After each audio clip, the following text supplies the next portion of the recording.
Pavani. I am studying 10th class KGBV Shabad.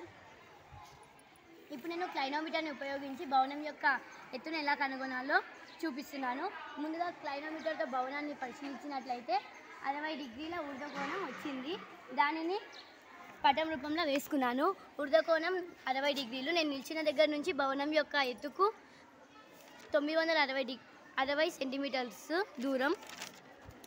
దీన్ని tan ఎదుటి భుజం బై ఆసన భుజం ఫార్ములా ప్రకారం వేసుకొని తర్వాత దాన్ని విలువలు ప్రతిక్షేపించినట్లయితే tan 60 √3 కాబట్టి √3 వేసుకుందాం. తర్వాత 960 × √3 BC అంటే ఆ రెండింటిని ఇంటూ చేసినా BC వస్తుంది కాబట్టి అట్లా వేసుకున్న తర్వాత ఈ రెండింటిని ఇంటూ చేసినట్టయితే 1660.80 BC.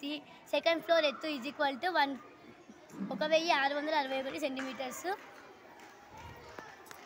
ఈ విధంగా ఈ క్లైనోమీటర్ని ఉపయోగించి పెద్ద పెద్ద ఎవరెస్ట్ శిఖరాలను కూడా కనుగొనవచ్చు మరియు పెద్ద పెద్ద చెట్ల యొక్క ఎత్తును కనుగొనవచ్చు. ఇట్లా ఎత్తులను కనుగొనడం వలన హెలికాప్టర్స్ వంటివి వెళ్తుంటే వాటికి ఈ చెట్లు అడ్డు రావడం వలన కొన్నిసార్లు ప్రమాదాలు జరిగే అవకాశం ఉంటుంది. దీని ద్వారా కనుగొనడం వలన అట్లాంటి ప్రమాదాలు జరగవు.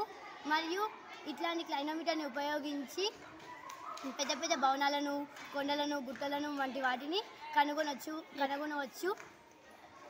వాటి యొక్క ఎత్తులను కనుగొనవచ్చు. ఈ క్లైనోమీటర్ వలన వస్తువుల యొక్క ఎత్తులను తొందరగా కనుగొనవచ్చు. Thank you Pavani.